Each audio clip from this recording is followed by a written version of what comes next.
Welcome, friends, to the channel Classy Frugality. My name is Tanya, and I'm so glad that you've decided to join me today here from the comfort of my living room. I'm sitting here, I'm reclined, got my feet up. Leonard, my Chihuahua, is relaxing down here at my feet in one of his most favorite spots.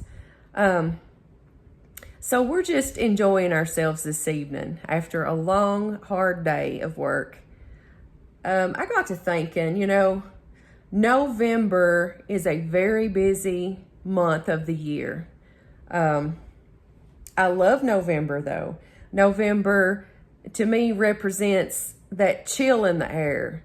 It represents those autumn leaves.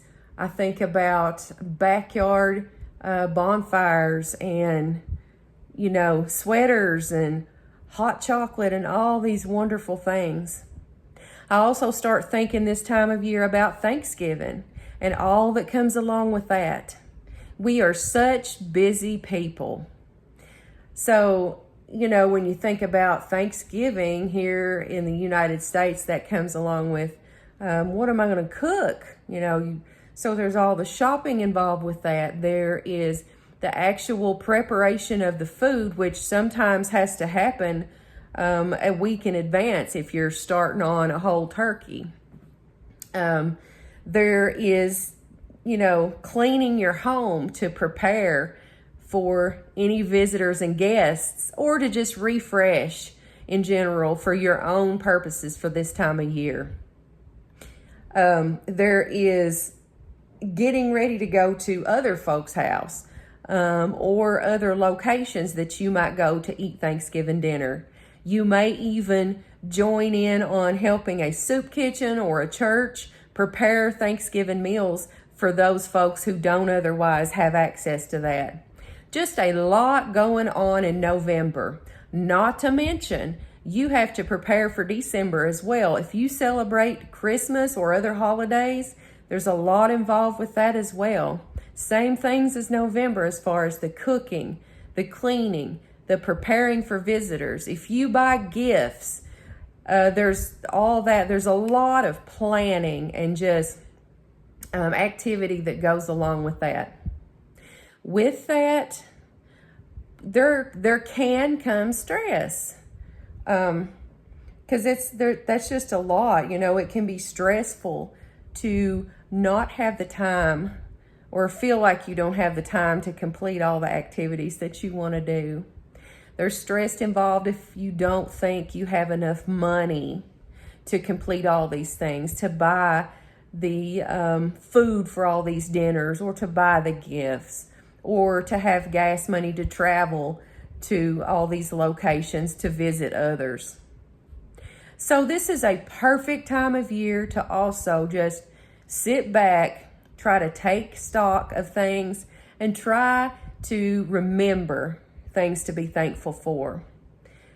If you are a frugal person, the part about money can really send you into a tizzy, But just being intentional is very important to help alleviate those stresses and all that anxiety. So on today's video, I'm just going to talk about 5 different ways to relax and be thankful. Then we're going to get into the kitchen, and I'm going to show you how to make a delicious 2-ingredient peanut butter fudge for less than $4 that's company worthy. It would also be worthy not only to have at a Thanksgiving dinner, but also to carry over, make you some more in the month of December and give that as a gift. Put it in a tin, it will be delicious. So without further ado, let's go ahead and get started on discussing our ways to be intentionally thankful this November. Number 1, do something for others. So often we get carried away just thinking about what all we have to do and how much time that we have to spend doing things that we that, like they say, you can't see the forest for the trees. So you tend to just focus on yourself and your, your own problems. Be intentional. Think about, what can I do to help somebody else who may not have as much time as I do, who may not have as much money or resources or even a home like I do. So one of the things that I like to do is our church has we call it a blessing box, and that's essentially just a miniature little food pantry, and we go and we stock it with canned goods. Sometimes we'll put hygiene items in there, and we do that, and it's basically whomever needs it. If you need something, you can go get something out of that blessing box. You never know if at one point in time that's going to be you. I never know if I'm going to eventually need something out of a blessing box.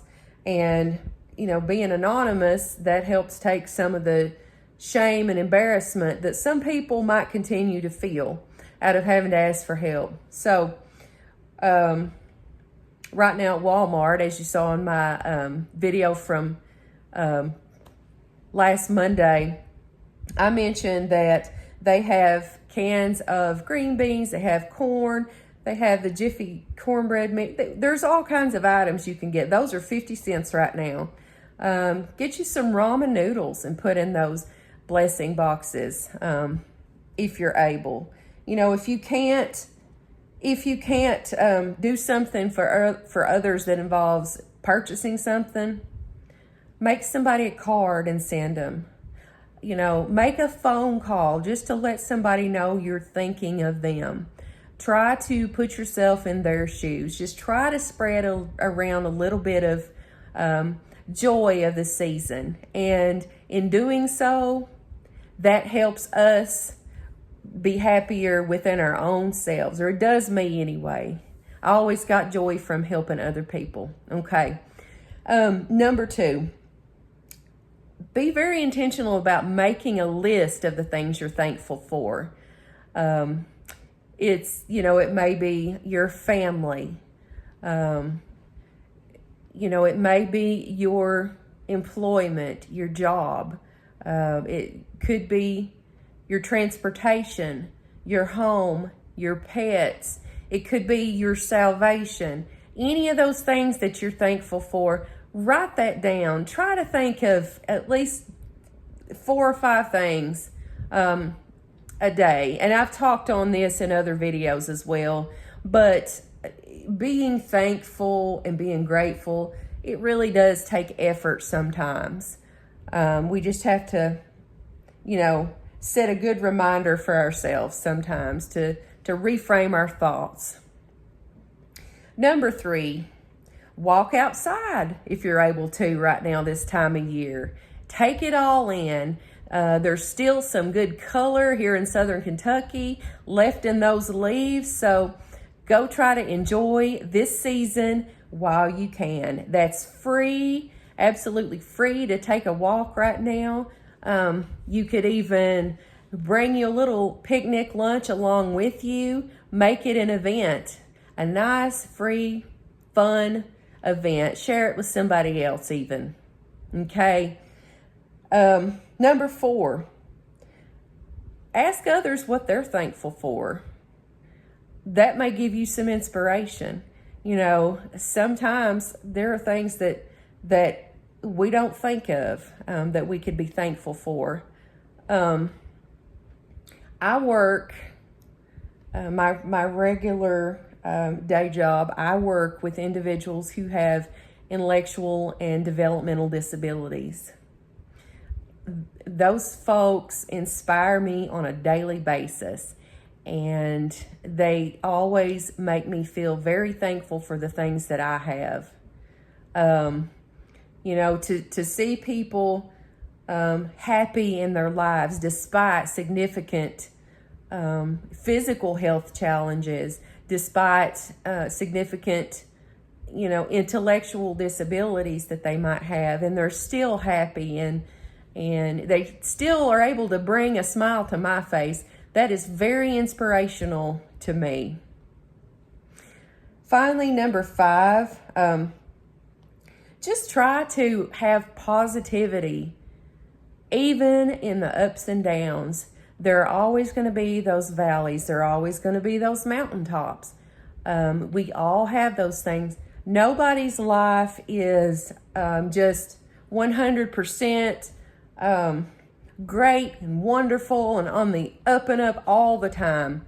We all have ebbs and flows in our lives, and we just have to be intentional to practice to work through those things, right? It's one thing to be down, but it's another thing to stay down. So just try to practice positivity and think of all those things that are great and wonderful about the season, and I guarantee you'll at least feel some better. All right, so now that we've talked about all those things, I want to show you a delicious peanut butter fudge recipe. I have been making this for several years. This is not my go-to recipe. I usually do the old-fashioned boiling sugar and milk and, getting that to the softball stage. I usually make it that way, the old-fashioned way, adding some butter and peanut butter, a little bit of vanilla. But I'm going to show you the way to make peanut butter fudge using 2 ingredients. This takes literally 2 minutes. I mean, probably even including greasing the plate, it takes like 2 minutes. And it makes a whole lot of fudge, like for under $4. I wrote some prices down here, but I don't know. I think they've changed since then. So what you're going to need, and we're going to go in the kitchen, you're going to need a can of vanilla frosting and a jar of peanut butter. And that's it. So if you have those things in your cabinet, go gather them right now and make this fudge with me. So let's go to the kitchen.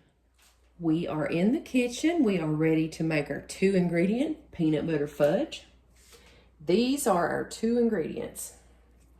I have a can of vanilla frosting. I just have the Great Value brand. That was $1.72 for this. And I also have a jar of Kroger brand peanut butter. Right now, these are buy one, get one free at Kroger. I think they're a little over $2 normal price. So this is, I don't know, $1 and something. What we're going to do is I started with my 9x13 pan. Instead of greasing the pan, I just took some wax paper, line that along the bottom. What I'm first going to do is I have a bowl here. I'm going to empty this entire jar of peanut butter in here.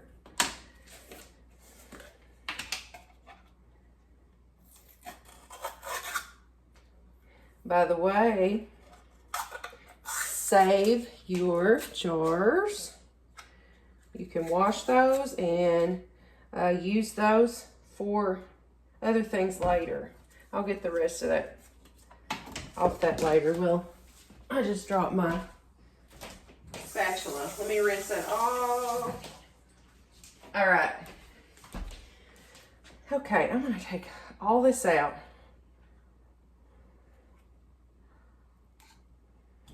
Every bit of it. And I like to use these rubber spatulas because that helps you get it all out of there.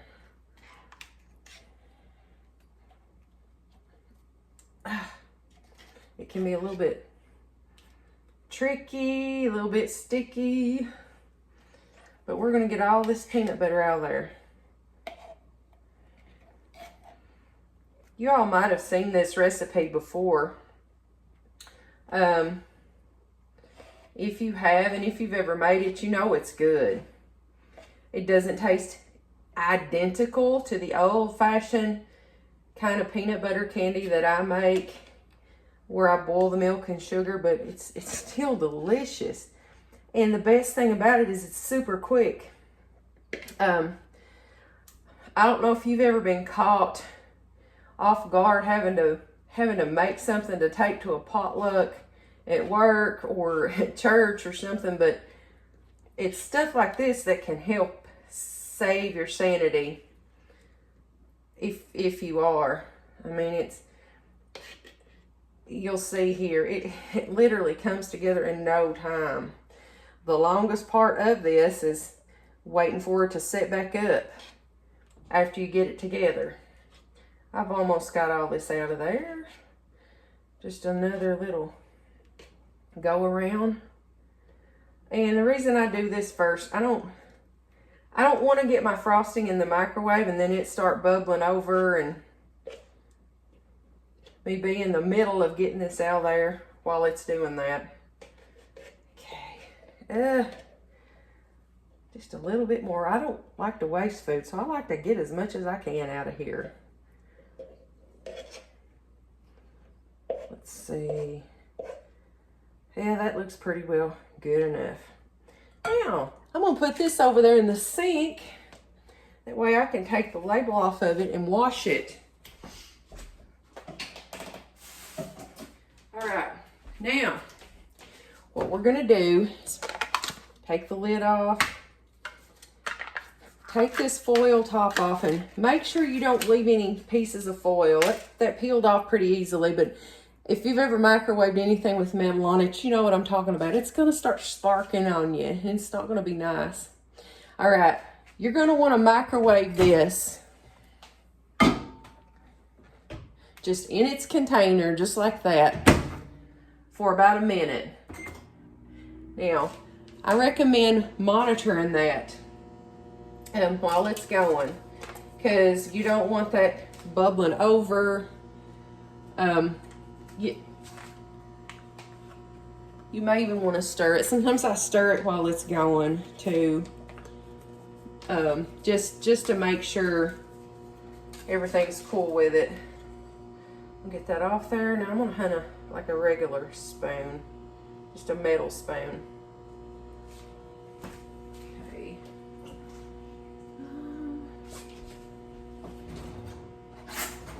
Now let's check on it. Let me see how it's doing here. There's 18 seconds left. This is gonna be hot, so be careful when you pick that up. That's good enough. That is, I think that's good enough.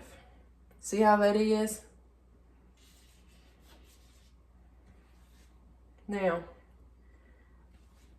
this is all you do right here. Pour it in there. Pour it in there.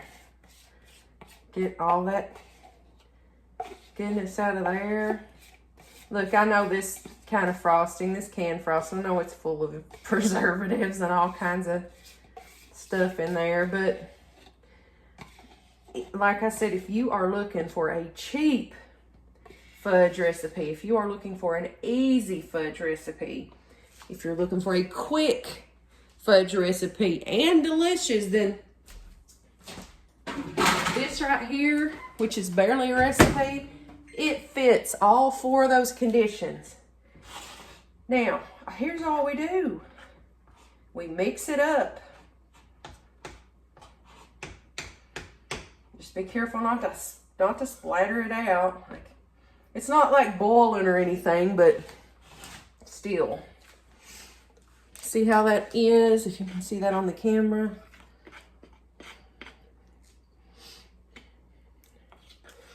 Just stirring that up.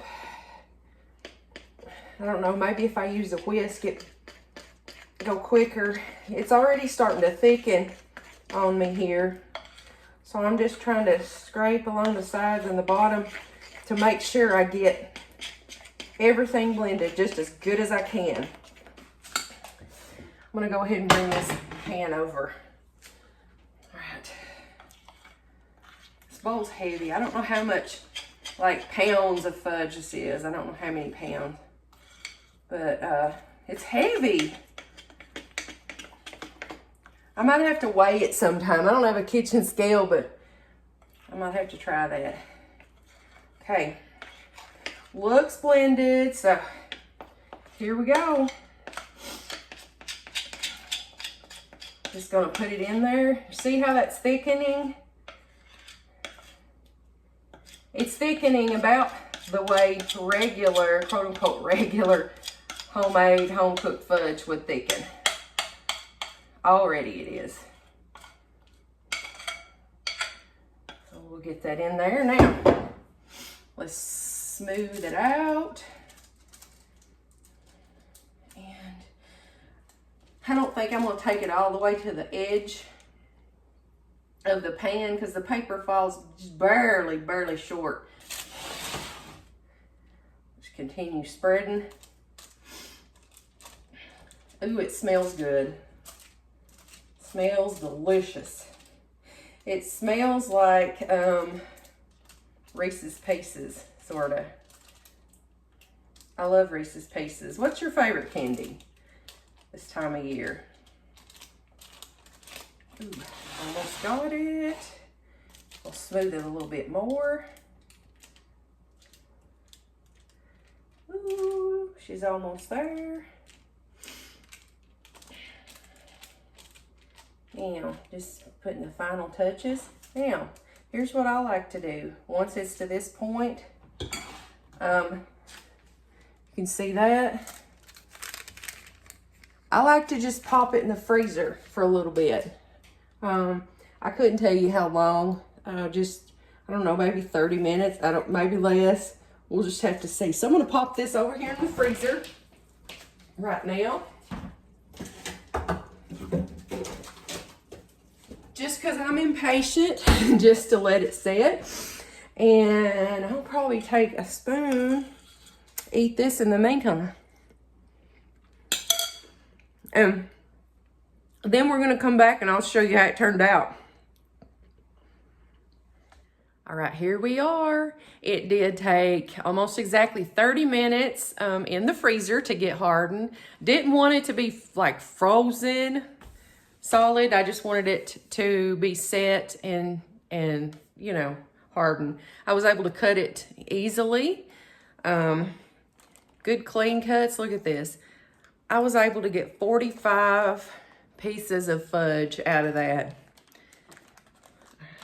Let's try one.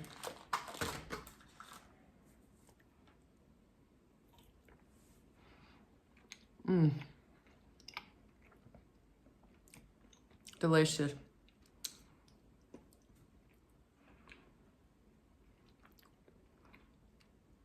I'm gonna have to end up taking this to work. That way I'm not sitting here eating all of it. I give some to my neighbor. But I don't even know how much that much fudge would cost at a fudge shop. Like, if you've ever been to the Smoky Mountains in Tennessee, they have the little fudge shops, the fudge factories, like in Pigeon Forge and Gatlinburg. I don't even know what this would cost, but it's delicious. You have to make some. Also, I thought of something too while I was waiting on it to get ready in the freezer. I've told you before I save my containers for different stuff. So this is one of my coffee containers. I painted this to try to look like a log.